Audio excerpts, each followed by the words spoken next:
third consecutive night of attacks. President Trump's trying to characterize this latest round, if you will, as a military skirmish. Senators, though, Admiral, are now debating if this has reached forever war status. Can you give me your sense of where are we?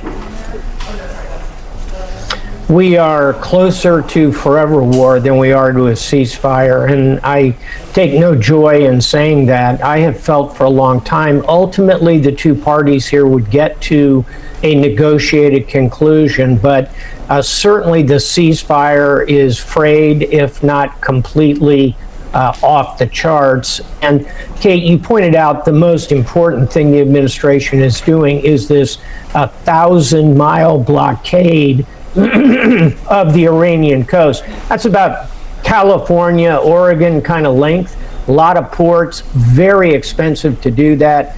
But if anything is going to get the attention of the Iranians, it'll be closing down those red ports that you're showing right there.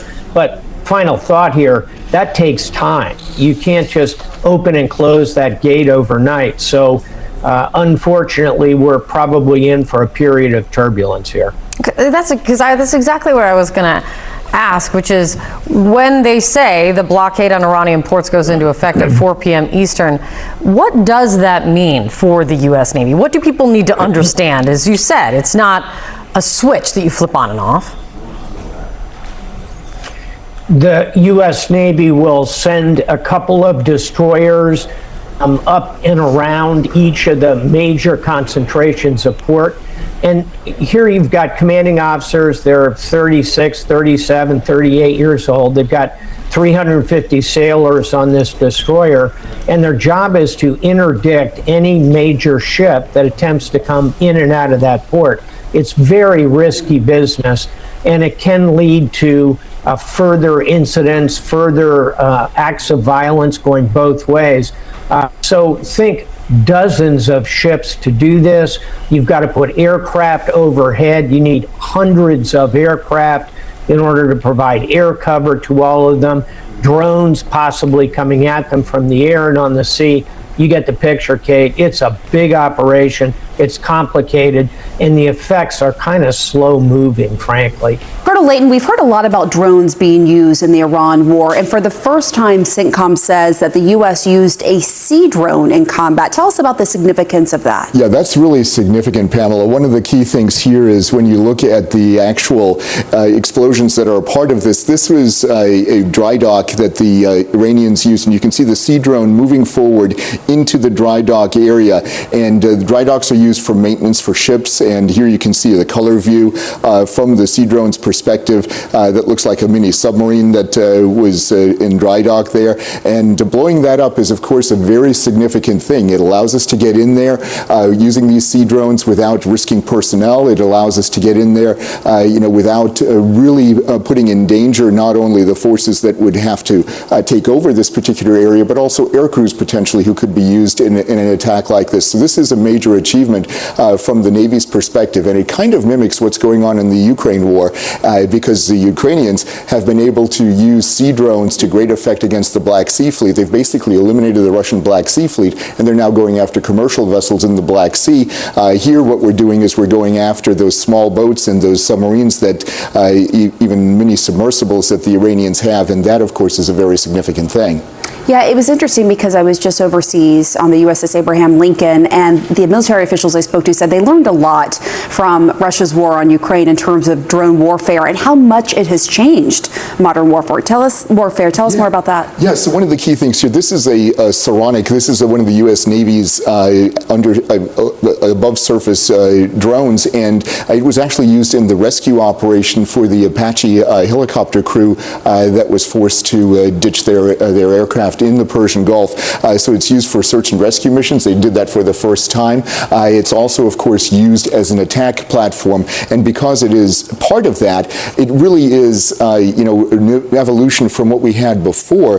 When you look at how we started out with things, we started out with the Predator back in the late 90s, early 2000s. That became, first in the intelligence community, was part of the mix that they had, but then it was used by the Air Force not only for reconnaissance purposes, but also, for example, using Hellfire missiles and Tomahawk missiles to go after the various elements that would be potentially providing danger to U.S. forces, and also as an offensive weapon that it can be used to go after those areas that would be there. And then, of course, we also had the Global Hawk. This was a high-altitude platform. The Predator was a lower altitude platform. This has a huge range of 12,300 nautical miles, can stay up for 34 hours, and it is a good launch platform and also a great reconnaissance platform as well. So that's how we started. But then when you go back to some of the things that we can do nowadays, the Saronic is an example of that, of vessels that are not only surface vessels, but then we also have, of course, much smaller drones that are in the air as well. So the U.S. is using drones, obviously, but also Iran is, and it's really been trying to use that to its advantage because they're significantly cheaper, and sometimes the U.S. has to use these more expensive weapons to take down the threat. Tell us about that. That is so true. For example, the Iran Shahed 136.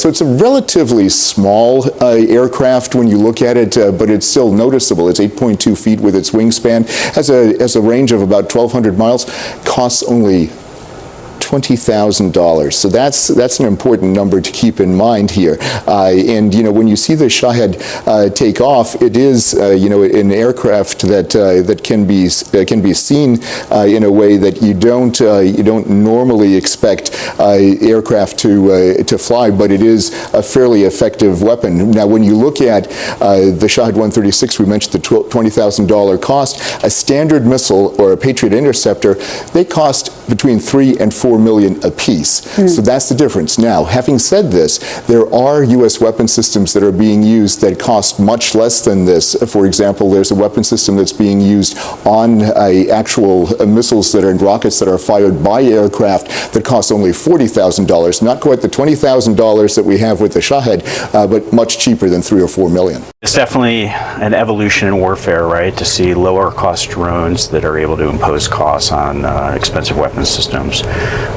We are able to push our defenses pretty far out and use our lower cost weapon systems. I would say that we continue to want to evolve into even more low cost weapon systems to take down some of these drones because the cost exchange ratio is still something that we watch really closely. Was that something that surprised you early on, that how the Iranians were using these drones in warfare to try to deplete our armaments and cause us to lose those expensive weapons? Yeah, I think it's something that we had thought through after watching Ukraine's experience in their war, and recognizing how fast the technology of drones are evolving and how that does potentially impact our ability to shoot them down with weapons that are more expensive than the drones themselves. The thing that really stresses the system the most is that mass attack.